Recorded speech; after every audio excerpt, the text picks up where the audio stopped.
12 जून 2025 की दोपहर Ahmedabad international airport से उड़ान भरने वाली फ्लाइट A1171 कुछ ही पलों में तबाही में बदल गई। एक ऐसा हादसा जिसने 240 से अधिक जिंदगियों को समाप्त कर दिया और अब अपने 12 जून 2025 की दोपहर अहमदाबाद इंटरनेशनल एयरपोर्ट में उड़ने वाली एक फ्लाइट जिसका नाम है A1171, जिसमें एक ऐसी भयानक घटना घटी जिससे 240 लोग से अधिक लोगों की जान चली गई और अपने पीछे छोड़ गई सिर्फ चीख, धुएं और मलबा। क्या यह कोई साजिश थी या फिर कोई दुर्घटना? आइए इसके बारे में जानते हैं विस्तार से। एयर इंडिया की फ्लाइट A1171 एक बोइंग 787 ड्रीम लाइनर थी जो अहमदाबाद से लंदन के गेटविक एयरपोर्ट जा रही थी।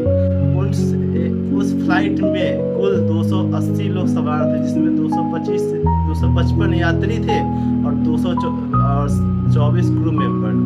1:39 के दोपहर में प्लेन ने टेक ऑफ किया, लेकिन महज 36 सेकेंड के बाद ही एरोप्लेन के स्क्रीन पर शो होना शुरू हो जाता है, जिसमें लिखा होता है no power no losing altitude fast. इसका मतलब होता है कि इसके दोनों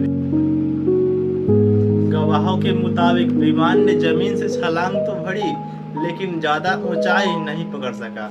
अचानक एक जोरदार आवाज हुई, फिर विमान तेजी से नीचे गिरा।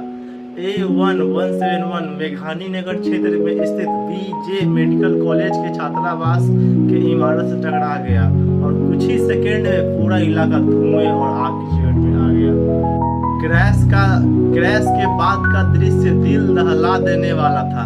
चारों तरफ आग और लाशें। करीब 24 लोग जमीन पर भी मारे गए जो छात्रावास में मौजूद थे। NDRF, पुलिस और दमकल की टीम तुरंत पहुंची और राहत कार्य स्टार्ट किया। फिर भी कोई लोग नहीं बच पाए एरोप्लेन के अंदर के। बस एक ही लोग बचे, एक ही बच पाए जिसका नाम विकास था। पूरे हादसे में बचा एकमात्र व्यक्ति जिसका नाम विश्वास कुमार रमेश, जो 11A सीट पर बैठे थे, जो कि इमरजेंसी एग्जिट के बगल में थे। विश्वास के अनुसार जब प्लेन टेक ऑफ हुआ और मुझे अचानक झटका लगा, उसके बाद कुछ शायद याद नहीं। जब होश आया तो मैं मलबे में था, ऐसा विकास का कहना है।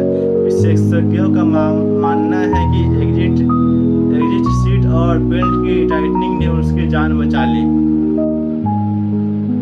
घटना स्थल पर ब्लैक बॉक्स और वायर्स रिकॉर्डर घटना स्थल से बरामद कर लिए गए हैं। प्रारंभिक जांच से पता चला है कि फ्लैप सेटिंग में गलती और एक इंजीनियर फेलियर टेक ऑफ के समय हुआ था। इसके अलावा ईंधन प्रणाली में संदिग्ध गड़बड़ी की भी संभावना जताई जा रही है। हादसे में मृत लोगों की पहचान DNA जांच के जरिए की गई। अब तक 47 शव परिजनों को सौंपे जा चुके हैं, जो कि DNA टेस्ट से द्वारा पहचाने गए हैं। गुजरात सरकार ने सभी पीड़ित परिवारों को मुआवजा देने की घोषणा की है और टाटा ग्रुप ने सभी पीड़ित परिवारों को 1 करोड़ की मुआवजा। DGCA ने देश भर में बोइंग 787 विमान की तुरंत जांच के आदेश कर दिए हैं। जब एक घटना हुआ तो सारे बोइंग के विमानों की जांच हो रही है।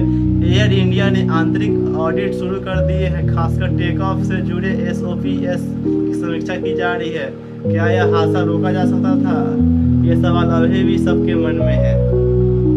जैसा हादसा 12 जुलाई को हुआ वैसा ठीक हादसा 1988 में एयर इंडिया फ्लाइट्स 113 के साथ भी हुआ था, जो अहमदाबाद के पास ही क्रैश हुआ था। ट्रेनियर डिजास्टर MH370 जैसे कई दुर्घटना में भी टेक्निकल और सामान्य त्रुटि का मामला मिला जुला कारण देखा गया है। हवाई यात्रा को जब हम लोग दुनिया के सबसे बेहतरीन और सुरक्षित और तेज यात्रा मानते थे, लेकिन यह यात्रा इतना खतरनाक भी हो सकता है, दुनिया ने इसको देख लिया। एक छोटी सी भी गलती हजारों जिंदगियां ले सकती है और उसका असर उसके अंदर के बैठे यात्री के साथ ही नहीं बल्कि बाहरी लोग के साथ भी हो सकता है। A1171 की यह घटना एक चेतावनी है कि तकनीक के साथ साथ सतर्कता और तैयारी भी जरूरी है। अगर आपको हमारी यह वीडियो अच्छी लगी हो तो हमारी वीडियो को लाइक कीजिए, हमारे चैनल को सब्सक्राइब कीजिए। हम ऐसे ही आपके लिए अच्छे जानकारी और सारे रहस्यों का राज खोलते रहेंगे। धन्यवाद। जय हिंद, वंदे मातरम।